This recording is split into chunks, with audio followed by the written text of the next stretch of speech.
তো কিছু বোঝে না, তোকে ছাড়া কিছু খুঁজে না, তোর বুকে পেলাম প্রেমের ঠিকানা। সাইরা চাহি দিলায় ঠিকানা ও পাগলি রে। আসসালামু আলাইকুম, কেমন আছেন সবাই? আপনাদের দোয়ায় আমি অনেক ভালো আছি। আজকে 2024 সালের শেষ জুম্মা। এমনিতেও প্রতি শুক্রবারে আমি একটু স্পেশাল কিছু রাখি, যেমন পোলাও, গরু, মুরগি। তো আমি আজকেও পোলাও রান্না করব, কিন্তু একটু অন্যভাবে, সবজি পোলাও। আমি এটা কারো থেকে শিখি নাই বা ইউটিউব দেখেও শিখি নাই, মানে এমনি ফ্রিজে সবজি ছিল কিছু, এগুলা দিয়ে রান্না করার জন্যই আমার মাথায় আইডিয়া আসছে যে আজকের পোলাওটা একটু অন্যভাবে খাবো। ফ্রিজে আগের কিছু সবজি ছিল আর কালকে বাজারও করা হয়েছে, তাই ভাবলাম যে আজকে একটু সবজি পোলাও খাইলে মন্দ হয় না। সকাল সকাল বসে পড়ছি সবজি কাটার জন্য। সবজিগুলো কাটাকাটি করে আমার আবার মাংস রান্না করতে হবে। দেখেন সবজিগুলো কত ফ্রেশ লাগতেছে।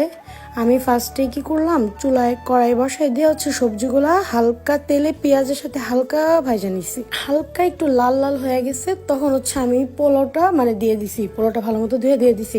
অনেকেই ভাবতে পারে যে পোলাওর সাথে মরিচগুলা লাস্টে কেন দিতেছে। আসলে পোলাওর সাথে মরিচটা যখন দেওয়া হয়, মরিচটা এত কুক হয় না, হালকা হালকা থাকে সিদ্ধ, ওটা আমার খাইতে ভাল লাগে। আর এটা আমার ঘি, আমি ঘিটা জাস্ট একটু ঘ্রাণের জন্য দিই।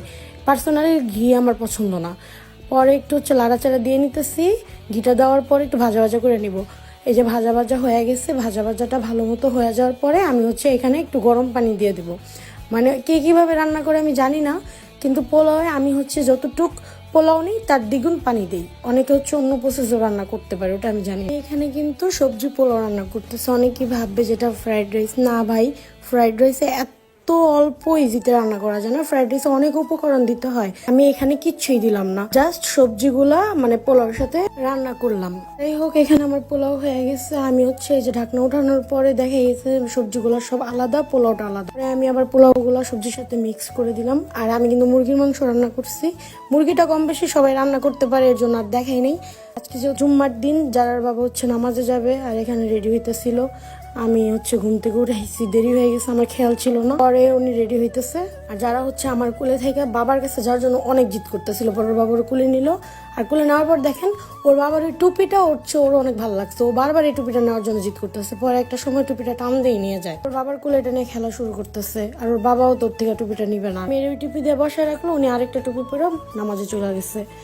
আর আজকে একটা কথা বলার আছে, যে অনেকেই মনে করে যে আমি অনেক অ্যাটিটিউড বা আমার অনেক অহংকার।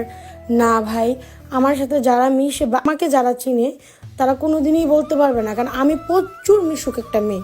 আমার এই যে না চিনছে সে ভুল। যে যা বলুক, আমি এগুলো মাথায় নিতেও চাই না আর শুনতেও চাই না। তো এখানে যারা বাবা নামাজে চলে গেছে, আমি খাওয়া দাওয়া করতেছি। আর আমার খাবার আমার কাছে অনেক ভালো লাগছে, খুব মজা হয়েছে। সবাই পেজটাকে ফলো করে দিন। আল্লাহ হাফেজ।